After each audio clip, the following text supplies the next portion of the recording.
Company जब तक भारत में रही वो उसी लाइसेंस को दिखाते थे कि देखो आपके राजा ने हमको लूटमार करने का लाइसेंस दिया है, आपके राजा ने, भारत के राजा ने हमको लाइसेंस दिया है। फिर ईस्ट इंडिया कंपनी को पूछा गया कि भाई आप कहां से व्यापार शुरू करेंगे या लूटमार शुरू करेंगे? तो ईस्ट इंडिया कंपनी ने कहा सूरत शहर से करेंगे। सूरत ही क्यों? भारत में तो ऐसे 600 से ज्यादा शहर थे, आगरा था, अलीगढ़ था, बरेली था, दिल्ली था, शाहजहांपुर था, सहारनपुर था, रुड़की था, हरिद्वार था, ऐसे 600 से ज्यादा शहर थे। सूरत ही क्यों? कारण यह था कि उस जमाने में सूरत भारत का सबसे बड़ा पैसे वाला शहर था। आज मैं आपसे यह पूछूं कि भारत में सबसे ज्यादा पैसे वाला शहर कौन सा, तो क्या कहेंगे आप?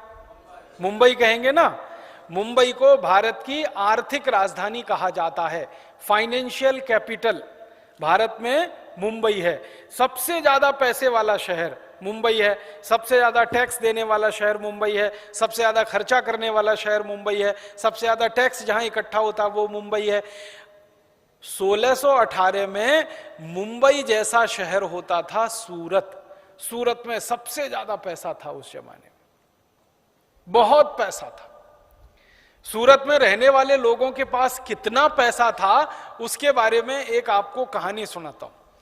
एक अंग्रेज अधिकारी इस देश में आया, उसका नाम था बर्नियर। वो सूरत में घूमा और 17 साल रहा।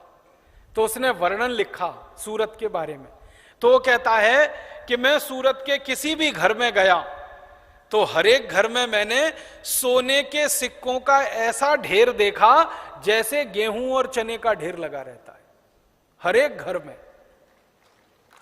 सोने के सिक्कों का ऐसा ढेर देखा जैसे घरों में गेहूं और चने का ढेर होता है।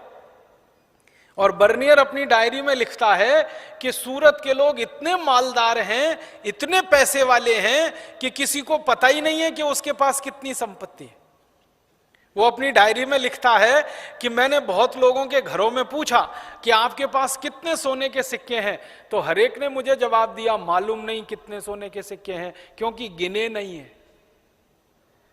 और फिर वो बर्नियर कहता है यहां के लोग तो बोलते हैं कि ये सोने के सिक्कों को तराजू में तौल के रखते हैं, 10 किलो, 20 किलो, 50 किलो, 100 किलो, गिनने की फुर्सत नहीं है किसी के पास, इतने सोने के सिक्के घर घर में हैं।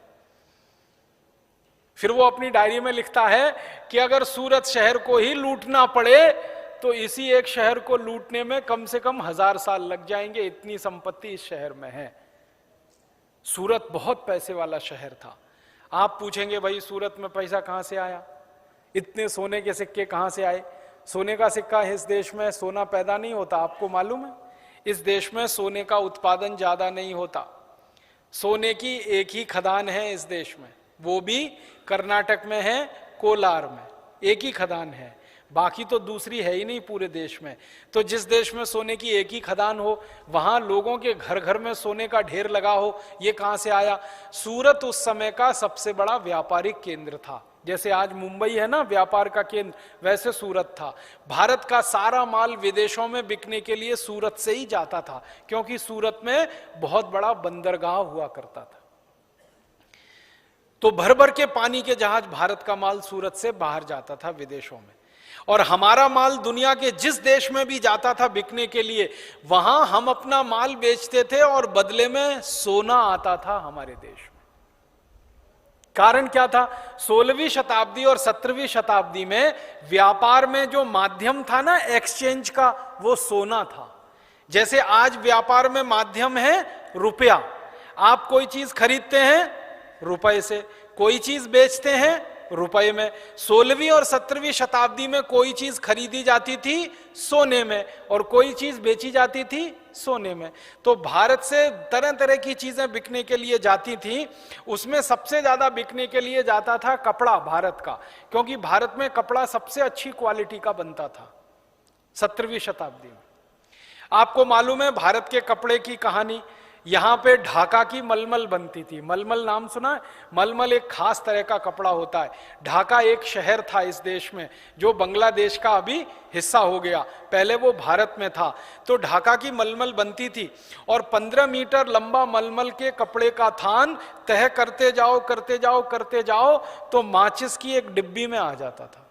इतनी बारीक बुनाई होती थी मलमल।